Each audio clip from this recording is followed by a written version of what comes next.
ವಿಶ್ವ ನಾಯಕರು ನಮ್ಮೆಲ್ಲರ ನೆಚ್ಚಿನ ಪ್ರಧಾನಮಂತ್ರಿಗಳಾದಂಥ ನರೇಂದ್ರ ಮೋದಿಜಿಯವರ ಜನ್ಮದಿನದ ಪ್ರಯುಕ್ತ ಈ ದಿನ ಬೆಳಗ್ಗೆಯಿಂದ ನಾವು ಜಿಲ್ಲೆಯಾದ್ಯಂತ ಸರ್ಕಾರಿ ಶಾಲೆಗಳಲ್ಲಿ ಸ್ವಚ್ಛ ಭಾರತ್ ಕಾರ್ಯಕ್ರಮ ಮತ್ತು ನಮ್ಮ ಏನು ಆಸ್ಪತ್ರೆಯಲ್ಲಿ ಚಿಕಿತ್ಸೆ ಪಡಿತಾ ಇರತಕ್ಕಂಥ ಹೊರರೋಗಿಗಳಿಗೆ ಹಣ್ಣು ಹಂಪಲು ಕೊಡೋಂಥದ್ದು ಮತ್ತು ತಾಯಿ ಹೆಸರಲ್ಲಿ ಗಿಡ ನೆಡೋಂಥ ಕೆಲಸ, ರಕ್ತದಾನ ಶಿಬಿರ, ಅನಾಥಾಶ್ರಮ ವೃದ್ಧಾಶ್ರಮದಲ್ಲಿ ಅನ್ನದಾನದ ಕಾರ್ಯಕ್ರಮ, ಈ ಸೇವಾ ಚಟುವಟಿಕೆಗಳನ್ನು ಮಾಡೋದ್ರ ಮುಖಾಂತರ ಈ ದಿನ ನಮ್ಮ ಕೋಲಾರ ಲೋಕಸಭಾ ಕ್ಷೇತ್ರದ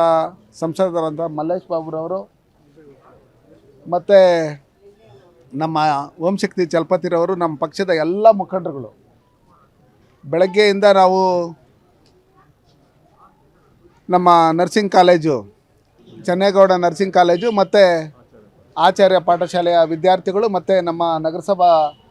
ಎಲ್ಲ ಪೌರ ಕಾರ್ಮಿಕರು, ಅಧಿಕಾರಿಗಳು, ನಮ್ಮ DHO ಎಲ್ಲರೂ ಸೇರಿಕೊಂಡು ಸ್ವಚ್ಛ ಭಾರತ್ ಕಾರ್ಯಕ್ರಮವನ್ನು ನಂಬ್ಕೊಂಡಿದ್ರಿ. ಇದ್ರ ಉದ್ದೇಶ ಇಷ್ಟೇ, ಸನ್ಮಾನ್ಯ ನರೇಂದ್ರ ಮೋದಿಜಿಯವರು 2014ರಿಂದನೂ ಏನು ಸ್ವಚ್ಛ ಭಾರತನ್ನು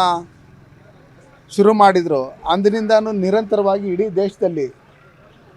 ಸ್ವಚ್ಛತೆಗೆ ಹೆಚ್ಚಿನ ಆದ್ಯತೆ ಕೊಡಬೇಕು ಅನ್ನೋ ನಿಟ್ಟಿನಲ್ಲಿ ನಾವೆಲ್ಲರೂ ನಿರಂತರವಾಗಿ ಕೆಲಸ ಮಾಡ್ಕೊಂಬರ್ತಾಯಿದ್ದೀರಿ. ಇವತ್ತು ಸೋಮೇಶ್ವರ ದೇವಸ್ಥಾನದಲ್ಲಿ ಮತ್ತು ಕೋಲಾರಮ್ಮನ ದೇವಸ್ಥಾನದಲ್ಲಿ ಅಭಿಷೇಕ ಮಾಡೋದ್ರ ಮುಖಾಂತರ ಈ ದೇಶದಲ್ಲಿರ್ತಕ್ಕಂಥ ಎಲ್ಲ ದೇಶಭಕ್ತರಿಗೂ ಒಳ್ಳೆಯ ಆಯುಷ್ಯ, ಆರೋಗ್ಯ, ಐಶ್ವರ್ಯವನ್ನು ಕೊಡಲಿ. ನರೇಂದ್ರ ಮೋದಿಜಿಯವರು ಮತ್ತೊಮ್ಮೆ ಮಗದೊಮ್ಮೆ ಈ ದೇಶದ ಪ್ರಧಾನಮಂತ್ರಿಗಳಾಗಿ, ವಿಶ್ವ ನಾಯಕರಾಗಿ ಇರಬೇಕು, ಅವರ ಆರೋಗ್ಯವಾಗಿರ್ಬೇಕು ಅಂತ ಹೇಳ್ಬಿಟ್ಟು ನಾವೆಲ್ಲರೂ ಆ ಭಗವಂತನಲ್ಲಿ ಪ್ರಾರ್ಥನೆ ಮಾಡಿದ್ದೀರಿ.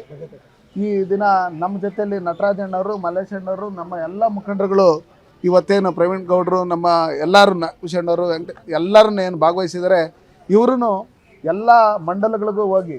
ಎಲ್ಲ ಹೋಬಳಿ ಹೆಡ್ ಕ್ವಾರ್ಟರ್ಗಳಿಗೂ ಹೋಗಿ ಈ ಸೇವಾ ಚಟುವಟಿಕೆಗಳನ್ನು ಮಾಡಬೇಕು. ನರೇಂದ್ರ ಮೋದಿಜಿಯವರು ಈ ದೇಶಕ್ಕೆ ಕೊಟ್ಟಿರ್ತಕ್ಕಂಥ ಕೊಡುಗೆಗಳು, NDA ಸರ್ಕಾರದಲ್ಲಿ ನಡೀತಾ ಇರ್ತಕ್ಕಂಥ ಅಭಿವೃದ್ಧಿ ಕೆಲಸಗಳ ಬಗ್ಗೆ ಜನರಿಗೆ ತಿಳಿಸ್ಬೇಕು ಅಂತೇಳಿ ಈ ಮೂಲಕ ಮನವಿ ಮಾಡ್ತೀನಿ.